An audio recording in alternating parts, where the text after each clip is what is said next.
Hey everyone, and welcome to our first segment of Drone Life News.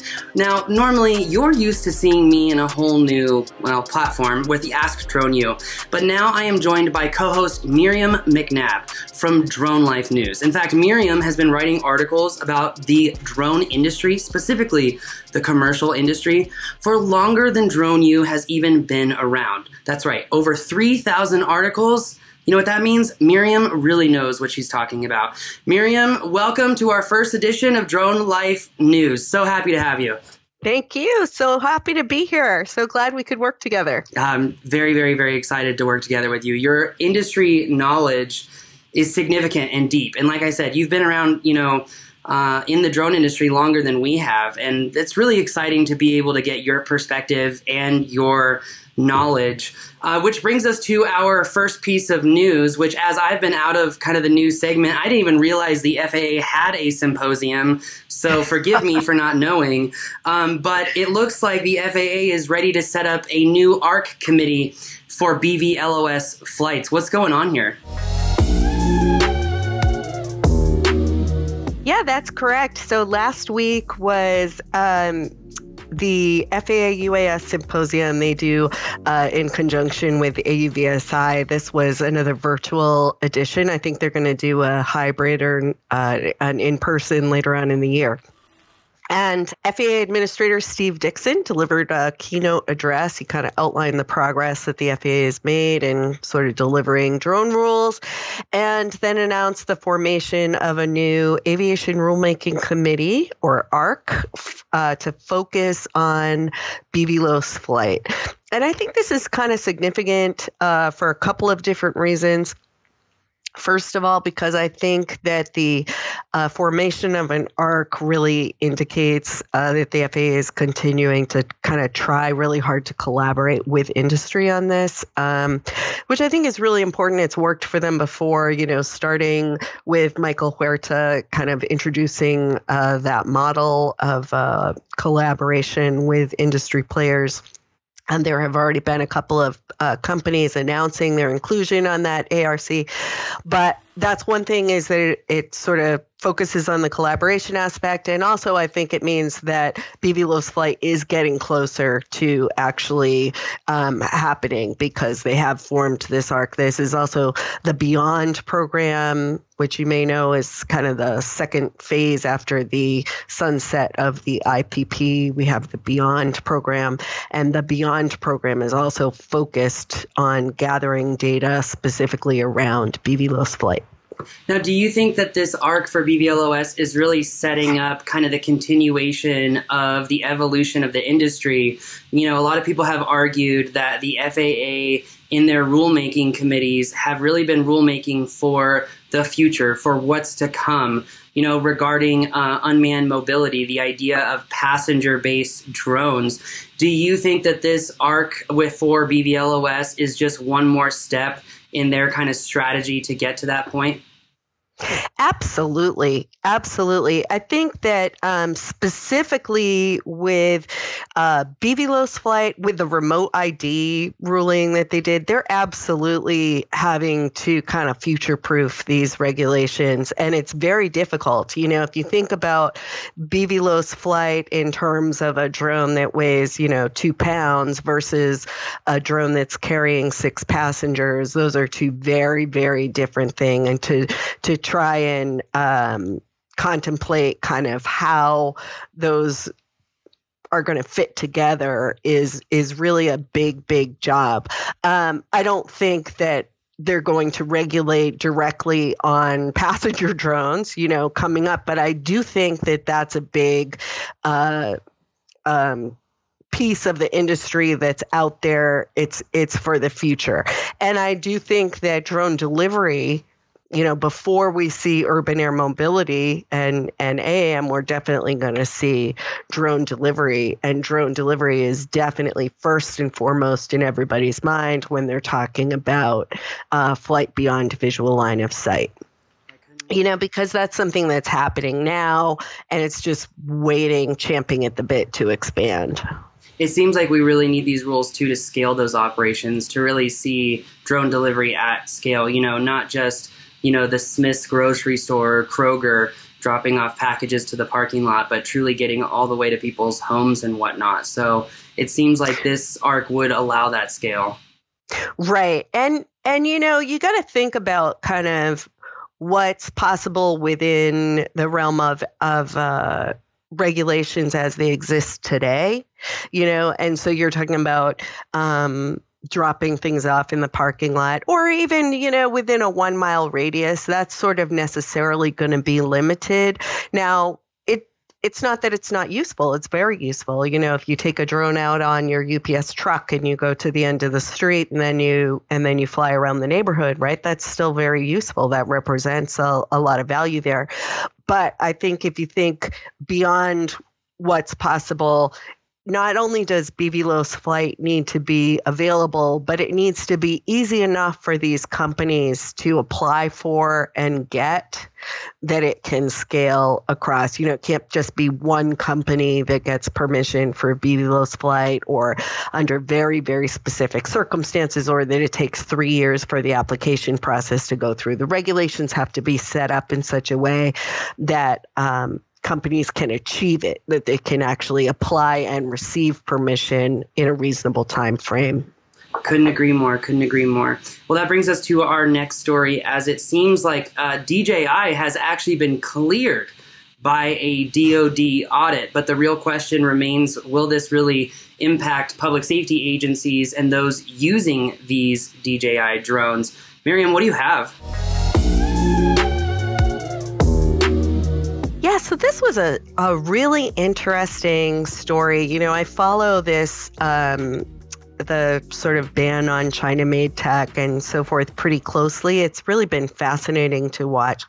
And so DJI's government edition drones, those are the drones that they produced kind of in collaboration with the Department of the Interior way back. DJI government edition drones were tested. The exact phrase, I think, was show no malicious code or intent and are recommended for use by government entities and forces working with U.S. services. And that was an audit report that came out of the Pentagon. It really kind of vindicated what DJI had been saying about the government edition drones, which was, hey, there just are not these big cyber vulnerabilities. We're not sending stuff back to the mothership. But the more interesting question, I think, that you asked is does this have a big effect on DJI? And I'm not sure about that as it does. I think that the government, the U.S. government pushback on Chinese drones started out sort of as a security thing. They voiced it as this is a security issue. And there is, in fact, a law in place in China that says that, if the Chinese government wants to go into a Chinese company and look at their servers, they can do that. It may or may not be enacted very often. It's probably not as black and white as it sounds. But that law does in fact exist. DJI's position is, hey, there's nothing on our servers for them to find anyway. But I think the real question is more about what's the government's position on the domestic drone industry. And I think that if you look at sort of other stories around this whole topic, you see that the U.S. government has really made a decision to support the domestic drone industry. So in the beginning of the COVID crisis, where the U.S. government granted CARES Act funding to certain drone companies, Skydio was one, AirMap was one, that's a really interesting move, because that shows that, that funding, which is generally designated for critical infrastructure, they used to do that for things like garment manufacturing or shipbuilding or transportation. That was designed to make sure that in a time of crisis or a time of war, the U.S. could produce uniforms, or tanks or ships or whatever. And so to include drone companies in that kind of a funding relief program was really interesting because it meant that the U.S. government is looking at drone platforms now as critical infrastructure, which they are. They are now a critical part of the military machine. They're a critical part of our defenses. They're a critical part of industrial use. So I think that what we're seeing is sort of, there was this security issue out there, which people can sort of dive into more deeply and have different opinions about. But there's really also the issue of the U.S. government sort of making a clear decision to support the domestic drone industry, and that's something different. So I'm not sure that the Department of Defense audit necessarily has a huge impact on the situation. That is fascinating detail and evidence to showcase the U.S.'s stance on drones as critical infrastructure, which makes sense, right? In the time of war, we typically do support manufacturing, just as you said, which does allude to the question of how did AirMap get in there? But, when you I'm not touching that one with a 10-foot pole. Yeah, I don't know. They were one of the companies that got CARES Act funding. All I need to know is who is your lobbyist, because they work. So, but that said, as you talk about Skydio, that brings us into our next piece of news. That's right. We've seen a whole new development of LiDAR. We've talked about what would happen to the industry if we saw an evolution of LiDAR, if we saw, a MIMS kind of based LiDAR. And it looks like one particular company is essentially trying to empower drone manufacturers to have that same kind of onboard vision, much to the liking of what Skydio does, but it seems like at greater detail. Miriam, what is this new microLiDAR, and why is it so important? Yeah, this is one of those stories that, I get so many press releases every day. I get about 250 emails a day. And so I'm sorry, guys, if you sent me press releases and I didn't jump all over them. And some of them stick out at you for various reasons. And this one had an image that showed this lightweight LiDAR next to a golf ball. And they're about the same size. And it's a USA-based lightweight LiDAR has announced the world's smallest, lightest microLiDAR. And so what they're saying is, that this really could provide drones with the, quote, eyes, unquote, that they need to see obstacles and navigate safely beyond visual line of sight, that they could be used for sense and avoid, that it's kind of taking autonomy to a whole new level because it's lightweight and small enough to put on a smaller drone. So this is kind of huge because LiDAR is so critical for so many different applications. It kind of gives machines depth perception, lets them sort of see around corners. So we'll see. It's just been announced, and we'll see how widely it can be adopted and how easy it is to integrate with drone platforms. But what I feel is sort of there's always a first, and then there is kind of a movement in whatever that direction is. LiDAR has generally just been too big, too heavy, and too expensive to be critical. So if we're finding a LiDAR solution that can meet the needs, could be a whole new ballgame. 100%. I know Elon likes to troll LiDAR. He says that it's not the way to go. But, with this rapid evolvement that we have seen with LiDAR, this could literally give most drones the vision perception, like you said, the depth perception, but also give drones a cheap means of GPS-denied navigation, with the ability to map the environment and kind of fly through it. And to be able to do it that cheaply, I think even Skydio would be jumping on it because the prices of the GPUs that are in those Skydio drones, it kind of makes you wonder how Skydio makes money. But thank you for the low prices. So that said, I think this is a huge deal, right? This is M300 level obstacle avoidance because it's based off of lasers, laser beams. But anyway, I think it's a big deal for sure. Miriam, in our next piece of news, it seems like Sony is ready to get into the manufacturing game as they have proved that they can create cameras at scale. It really makes you wonder, are they going to be able to bring drones at scale, especially with this new Airpeak S1? I know, so interesting, right? So we have seen one camera company try to create a drone before. We did see the GoPro, right? But is this the first drone that's really created for a line of cameras instead of the other way around?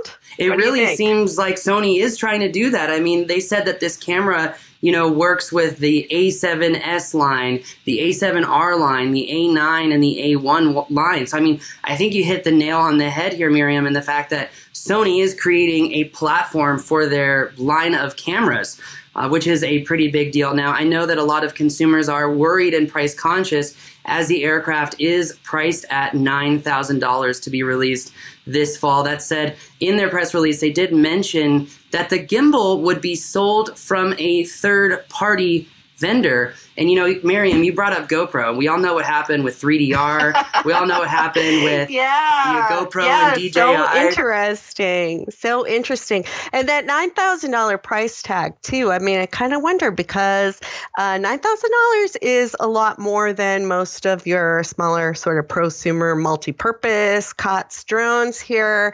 But then again, it's a lot less than the $30,000 purpose-built, like super duper, either for videography specifically, for news gathering or for some kind of special industry. So where are they trying to fall right in that market? It's such a good question. It really makes you wonder, too, are they making the same mistakes that some of these previous manufacturers have made where they're not selling complete systems?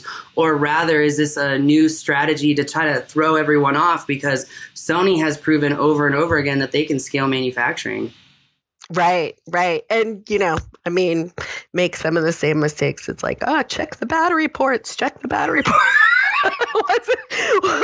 that the problem with GoPro? That was so weird that, GoPro, it probably was a great drone and they just had that thing go wrong right at the beginning. That was it. But yeah, Sony is certainly a huge manufacturer. If anybody can do it, they can. So it'll be really interesting to see how this plays out and what kind of market share they can get. Because they certainly have the name, they have the distribution channel already, they have the manufacturing. So we'll see. Yeah, it's going to be interesting because they were very specific, too, to allude to the fact that they are a Japanese manufacturer and it's a proprietary flight controller, trying to set the stage for, hey, we're not Chinese, but we're also not American either.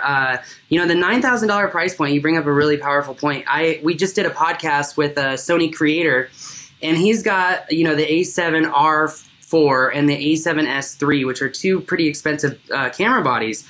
And I said, an Inspire 2 X7, you're at $9,400 right there, right? And so would you rather purchase an Inspire 2 or, the S1 platform? And so I'll tease it and say I think everyone's got to check out that particular show to hear from Gavin as far as what his thoughts were. But in short, he's ready to jump all in at that price point. It's not scaring him off, just like you alluded to. But Miriam, you brought up a lot of great news, and I just want to say thank you so much today for coming here and prepping. But I'm really curious, the FAA Symposium, is there anything else that we should know that came out of that? Because, I'm not lying. Like, I really had absolutely no idea the symposium was last week. I guess this is what happens when you get off of Facebook. So, the FAA Symposiums are always really interesting, and AUVSI always has a lot of great educational programming. It's kind of right up my alley. I love the policy shifts. I love to kind of follow those stories. And one of the things that I think is really interesting about anything to do with the FAA is I love to listen to the FAA keynotes, because often when you troll through kind of exactly what some of the luminaries at the FAA say, you get some good little nuggets about what their thoughts are on other things. And I will mention this one because this one really came out at me. This has been a conversation that I've had with so many people in the drone industry for years, which is, drone regulations, great. It's great to have drone regulations, but who is going to enforce these drone regulations? Who does this? Like, the FAA is a small organization. They're stretched. We all know that. Professional pilots are doing their best to self-monitor, and trainers like you are doing your best to tell everybody what the rules are. But who enforces the laws at the same point? And here's one of the really interesting little nuggets that came out is that Steve Dixon said in his keynote address, "For public safety and law enforcement, we're counting on you to enforce the rules once they're effective." So that was kind of an interesting answer. Police. We're talking police. And in a lot of ways, that's just subject for a whole huge conversation that we'll probably have over the course of several different weeks here, Paul. But, when you think about it, who enforces the rules with your car? And I've always said that I think that it's more appropriate to compare drones with automobiles than with manned aircraft, simply because anybody can buy a drone, anybody can get a drone license, right? It's not that easy, but neither is getting a driver's license. Anybody can drive a car and fly a drone, and I think that the sheer potential volume makes that a better comparison. So that was a very interesting little nugget that I took from the symposium. That is truly fascinating because it really makes you wonder: would law enforcement take up the duty and roles of federal regulations, and it's funny too, you brought this up in pre-show, and I actually went through my survey here in the background. We did this big survey last year, and I was like, I'm pretty sure I asked one of these questions. And so I asked the audience, do you believe that the FAA is enforcing enough?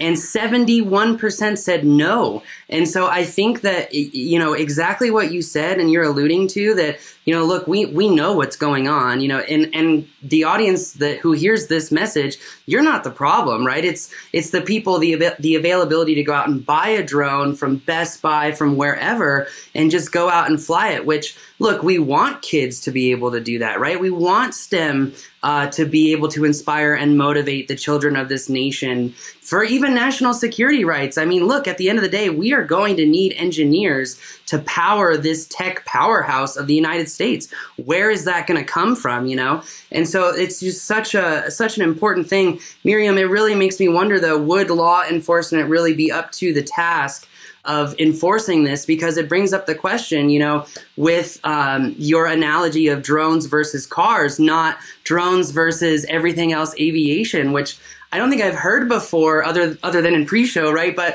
it's brilliant. It's absolutely brilliant comparison. And it makes you wonder, well, how long was it from the day that we had the inception of vehicles to someone actually regulating and giving out licenses for those vehicles? How long? I know that answer. What is it? I know that answer. I know this one. This is something I just find so interesting. I wrote an article once several years ago about the first 100 years of the automotive regulations and how that compared. But there were 60 years between when the first automobiles were built and the first DMV opened its doors. 60 years, man. So we're moving faster than that. It's coming faster than 60 years. But I think things like remote ID, that's setting it up, right? So that was the other thing that Steve Dixon said. He did this actually very funny analogy. He says, even Paul Mickelson can't see the drone and look up on his cell phone, because Paul Mickelson, the golfer, he complained that a drone interfered with his shot. Anyway, he can't look up who is operating that drone, but law enforcement with proper identification and so forth could, in the same way that when you drive by I don't know immediately that your license plate number is where you are and what your address is, right? I can't look that up. I don't have the authority to look that up, but local law enforcement does. So I think that we're kind of setting up the building blocks for some of these frameworks that might make that more practical. Wow. Oh, wow. Wow. This FAA Symposium might have been filled with a lot of little nuggets about what's to come. Holy cow. We're going to have to dive more into the remote ID and enforcement aspect, because it does bring up a very important question, Miriam, and thank you, for teeing it up, which is, does remote ID kind of empower enforcement? Does it allow for more enforcement? Is that a good thing or a bad thing for the industry? When you think about how many drones DJI has sold alone versus how many safety incidents we have, you're talking less than 1% of 1%, of safety issues. So it really does beg for many questions, Miriam. But it's that's a can of worms. So fascinating, so fascinating. I just that's what we love, right? About the drone industry, something new to think about every day. So that is so true. Yeah. Well, Miriam, thank you so much for your time today, and thank you very much for joining me and starting this new news show, the Drone Life News. I'm very, very grateful for you, so thank you. Oh, so much fun. I'm so glad that we found a way to work together. So look forward to talking to you next week. Definitely. Well, we'll see you next week. That's going to do it for us, everyone. If you want to check out more of Miriam's very detailed and in-depth writing, you've got to check out dronelife.com. But that's going to do it for everyone here. Thanks again for joining us. My name is Paul. Her name is Miriam. And this is Drone Life News.